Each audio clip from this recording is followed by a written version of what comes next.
नमस्कार दोस्तों। तो बजट एनालिसिस 2024 की हमारी दूसरी वीडियो है। आई होप आपने पहली वीडियो देख ली होगी। अब इस दूसरी वीडियो का अगर आपने थंबनेल देखा होगा तो इसमें आपको चंद्रबाबू नायडू दिखाई दे रहे होंगे, इसमें आपको नीतीश कुमार जी दिखाई दे रहे होंगे और ये दोनों वो पार्टनर्स हैं एनडीए गवर्नमेंट के जिनके पास इतनी ताकत है कि कभी भी सरकार गिरा सकते हैं। तो कहा यह जा रहा था बजट आने के पहले कि या तो इनको स्पेशल कैटेगरी स्टेटस, इनके पर्टिकुलर स्टेट्स को यानी कि आंध्र प्रदेश और बिहार को स्पेशल कैटेगरी स्टेटस दिया जाएगा या फिर इनको स्पेशल पैकेजेस दिए जाएंगे। और नीतीश कुमार ने तो खुले तौर पर कह दिया था कि हमें स्पेशल पैकेजेस की रिक्वायरमेंट है बिकॉज बिहार के अंदर में बहुत ज़्यादा अंडर डेवलपमेंट है और इस बार अगर हमें ये चीज़ें, ये असिस्टेंस नहीं मिलती है, धीरे धीरे बिहार में काम नहीं होता है तो शायद मैं अब अगली बार चुनकर नहीं आ पाऊंगा।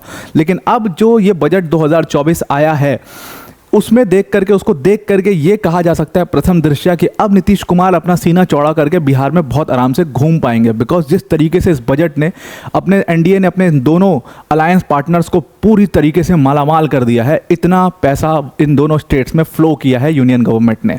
लेकिन वहीं पे एक तीसरा स्टेट और था, ओडिशा, जहां पर कयास बहुत ज़्यादा लगाए जा रहे थे कि शायद ओडिशा को भी कुछ स्पेशल पैकेजेस मिले या कुछ स्पेशल मेंशन हो। बिकॉज पहली बार ऐसा हुआ है कि बीजेपी ने वहां पर स्टेट असेंबली के इलेक्शन जीते हैं, मतलब बीजेपी वहां पर सरकार बना रही है। तो हो सकता है कि आगे अपनी इस लेगेसी को मेंटेन करने के लिए शायद ओडिशा को भी कुछ स्पेशल फंड्स दिए जाएंगे। लेकिन यहाँ पर अगर आप ओडिशा में रहते हो, आप ओडिशा के रहने वाले हो, तो थोड़े से आपके लिए डिसअपॉइंटिंग खबर है कि ओडिशा का कुछ स्पेशल मेंशन यहाँ पर नहीं किया गया है। मैं आपको जब आंध्र प्रदेश को डिस्कस करूंगा डिटेल में, जब बिहार को डिस्कस करूंगा और उसके बाद ओडिशा पे आऊंगा, तब जाकर के आपको थोड़ी सी डिसअपॉइंटमेंट ज़रूर होगी। तो सबसे पहले आंध्र प्रदेश की अगर बात करें तो आंध्र प्रदेश में चंद्रबाबू नायडू ने यहाँ पर नरेंद्र मोदी जी का सपोर्ट किया था एनडीए की सरकार बनवाने में और उसके बाद बजट 2024 में 15,000 करोड़ का स्पेशल जो फाइनेंशियल सपोर्ट है वो आंध्र प्रदेश को दिया गया है। इवन आंध्र प्रदेश का जो सबसे विजनरी प्रोजेक्ट था जिसको पोलावरम इरिगेशन प्रोजेक्ट कहते हैं, ये पोलावरम इरिगेशन प्रोजेक्ट इस लिहाज से भी बहुत इंपॉर्टेंट है कि ये जो नॉर्थ कोस्टल एरियाज़ हैं आंध्र प्रदेश के जो काफ़ी अंडर डेवलप्ड हैं। अगर मैं इसमें के थ्रू आपको दिखाने की कोशिश करूँ, यहाँ पर आपको वेस्ट गोदावरी डिस्ट्रिक्ट दिख रहा है, नीचे कृष्णा डिस्ट्रिक्ट दिख रहा है। ये सारे डिस्ट्रिक्ट जो हैं ये काफ़ी ज़्यादा अंडर डेवलप्ड माने जाते हैं आंध्र प्रदेश के। और आंध्र प्रदेश से जब अलग हो गया था तेलंगाना, तो उसके बाद जो है आंध्र प्रदेश को काफ़ी इसका नुकसान भरना पड़ा था।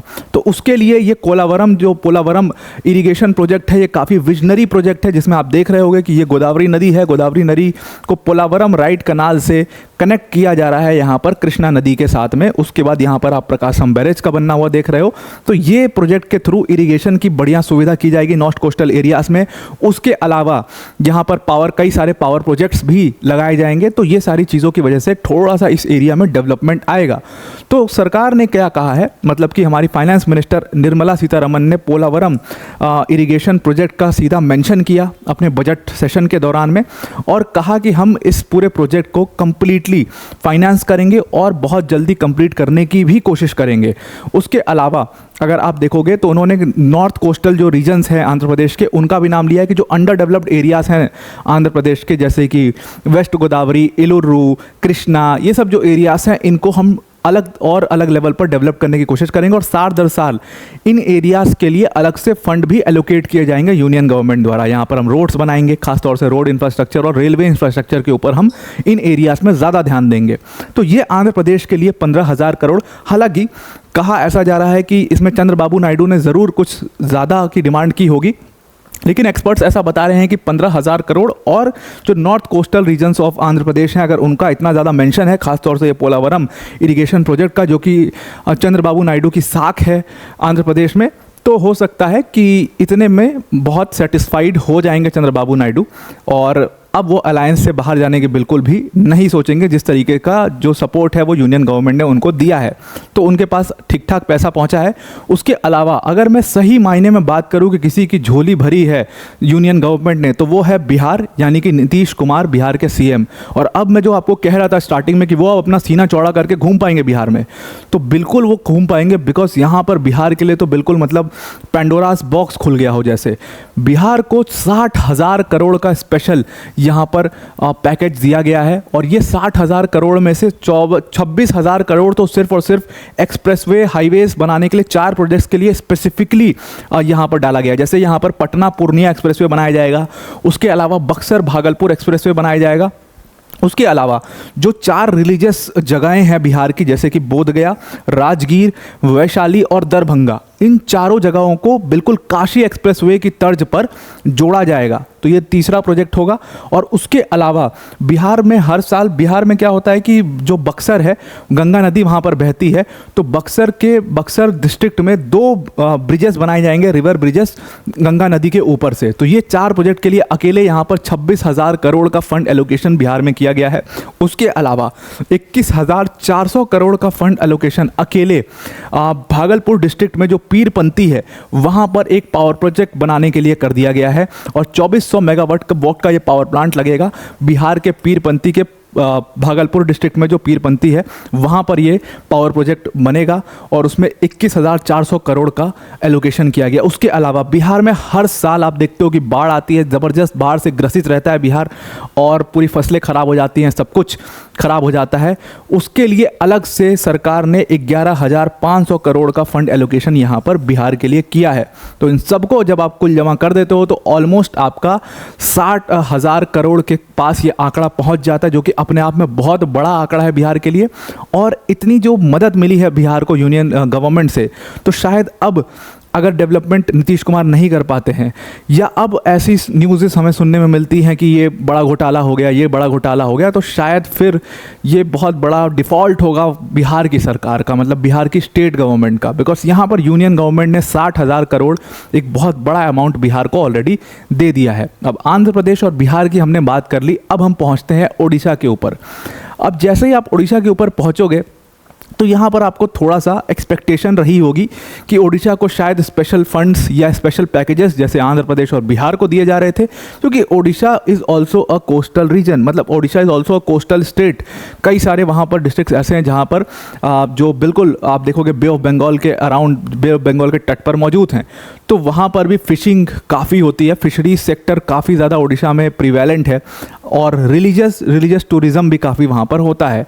लेकिन सरकार ने यहाँ पर इन सारी चीज़ों का ध्यान बहुत ज़्यादा नहीं दिया और सिर्फ ओडिशा का नाम एक जगह पर लिया गया, वो रिलीजियस टूरिज़्म के लिए लिया गया कि जो ओडिशा है वहाँ पर वाइल्ड लाइफ, क्राफ्टमैनशिप और इन सारी चीज़ों को, रिलीजियस टूरिज़्म को बेसिकली हम एक टूरिस्ट हॉटस्पॉट बनाने की ओडिशा को कोशिश करेंगे।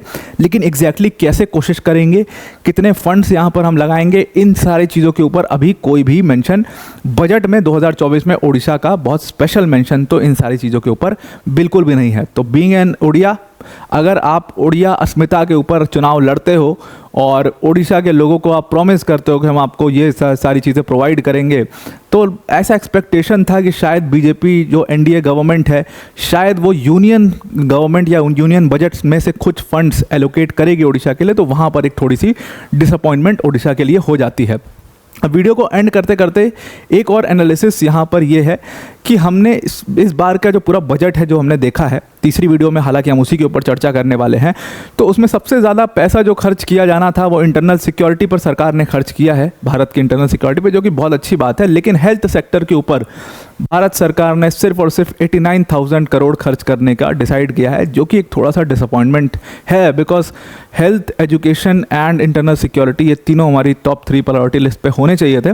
बट इवेंचुअली लेट्स सी सरकार का कुछ क्या स्कीम बेस्ड शायद हो सकता है कि डायरेक्ट बेनिफिट्स के तौर पर कुछ मिल जाए। तो लेट्स सी क्या होता है बजट में। अभी तो बजट आया है, अभी तो सरकार काम करना शुरू करेगी। तो आई होप आपको ये पूरा आर्टिकल समझ में आ गया होगा आंध्र प्रदेश और बिहार का। अब वीडियो को एंड करने से पहले अनअकैडमी टीम की तरफ से एक बहुत बड़ी अनाउंसमेंट है। अगर आप यूपीएससी सीएससी 2025 का एग्जाम देना चाहते हैं और तो अनअकैडमी ने अब आपके लिए राहें काफ़ी आसान कर दी हैं। जिस यूपीएससी सीएससी के प्रिपरेशन में आपके 1.5 लाख 2 लाख तक रुपए खर्च हो जाते हैं, उस यूपीएससी सीएससी में के प्राइस में 15 मंथ्स के सब्सक्रिप्शन में अनअकैडमी ने बिगेस्ट एवर प्राइस ड्रॉप किया है और अब ये कोर्स आपको सिर्फ और सिर्फ 23,999 का मिलेगा। मतलब इस कोर्स फीस में आपको अनअकैडमी के टॉप एजुकेटर्स, आपको पूरे इंडिया के top educators like Mrinal sir, like Prateek sir, like Sudarshan sir जैसी फैकल्टीज़ यहाँ पर पढ़ा रही होंगी। इस पूरे बैच के अंदर में 1-to-1 मेंटोरशिप, आप जितने भी मेंस के टेस्ट लिखोगे सारा इवैल्यूएशन, तो मतलब जीएस, सीसैट, टेस्ट सीरीज सब कुछ यहाँ पर कवर किया जाएगा। आपको अलग से कहीं से कुछ भी लेने की ज़रूरत नहीं पड़ेगी। और ये जो बैच का ये जो ऑफर है 23,999 में हम आपको ये कोर्स प्रोवाइड कर रहे हैं, ये कुछ दिनों के लिए ही है। अगर आप ये मिस कर जाते हो ऑफर तो फिर ये प्राइसेस बढ़ करके 29,000 तक पहुंच जाएंगे। तो आप जल्दी से इन प्राइसेस को, इस ऑफर्ड प्राइस पर इस कोर्स को 15 मंथ्स के सब्सक्रिप्शन को अवेल कर लीजिए। डिस्क्रिप्शन में लिंक दिया, उस लिंक पर जब आप क्लिक करेंगे तो जहां पर यूज़ कोड का ऑप्शन आएगा वहां पर आपको APYT10 यूज़ करना है, तो आप इस कोर्स को अवेल कर पाओगे। तो आई होप आपको ये पूरा आर्टिकल समझ में आ गया होगा। आंध्र प्रदेश और बिहार की झोली कैसे भरी है यूनियन गवर्नमेंट ने, समझ में आ गया होगा। ओडिशा के लिए थोड़ा सा डिसअपॉइंटमेंट किस तरीके से है वो भी समझ में आ गया होगा। आज के लिए इतना ही। Thank you and have a nice day.